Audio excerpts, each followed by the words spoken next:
in a stand-up mixer with a paddle attachment. Add your butter and your sugars. Make sure your butter's softened, do not melt. Just make sure it's soft. Make sure your sugar, your brown sugar is packed.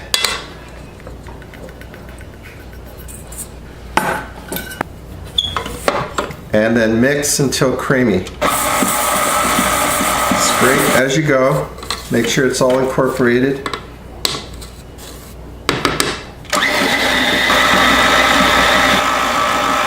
Add your vanilla.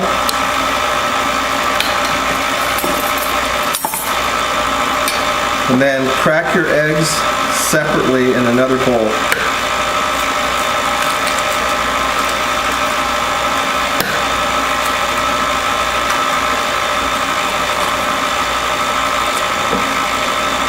And then add them in one at a time.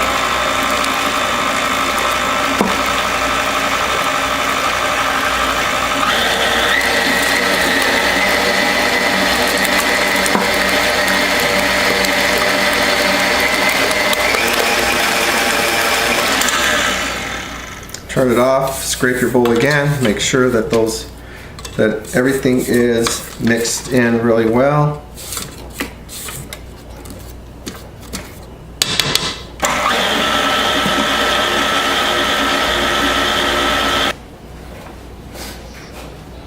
In a separate bowl, you're going to go ahead and add your flour, your baking soda, and your salt.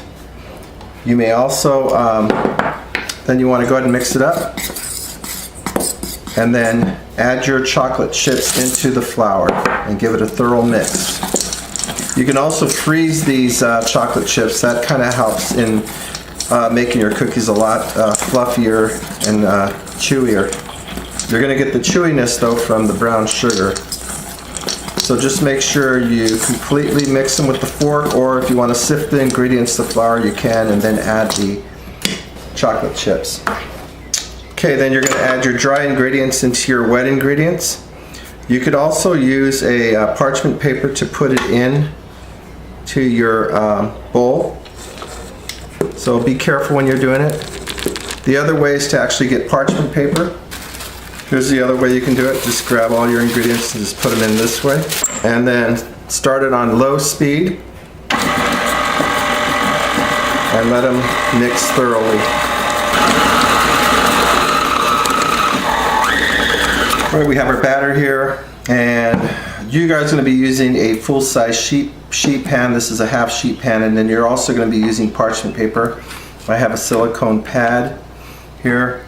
You're also going to be using the large scoop. I'm going to use a smaller one, but the principle still is the same. Get your cookie, pack it really well, just like that. And you want to go 3 and about 1.5 to 2 inches apart, and then you're going to stagger them. So you'll place 2 on the next row.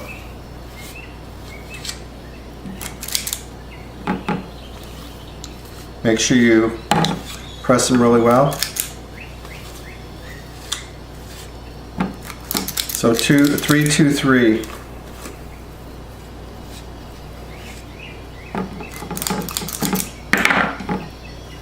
Like so.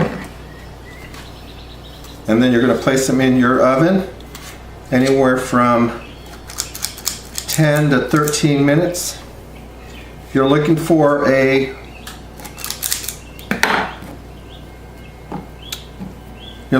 a little ring around the edge, and that'll tell you pretty much when they're done. You're going to take them out when they're slightly undercooked. You'll leave them on your pan, and they will continue to cook because you have carryover, and they'll be perfect. They will be soft and chewy. Here's an additional tip.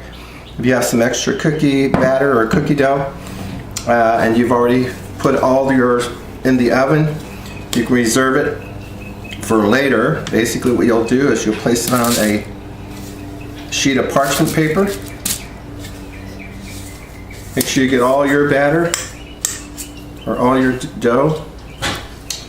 And what you can do is you get your dough, you'll get place it on, use a sheet pan, and with one end open, place it in like so, and you can make a log out of it, just like this. And let me show you what it looks like. Typically, you would just roll it up and then place it in your refrigerator. And then once you do that, then you can just cut them up into pieces for instant cookies. You don't have to use the drop method. So this is what it looks like. You just roll them up, place them in the fridge, and you have some for later. Okay, pull them from the oven and then let them rest for at least 5 to 10 minutes and serve them up.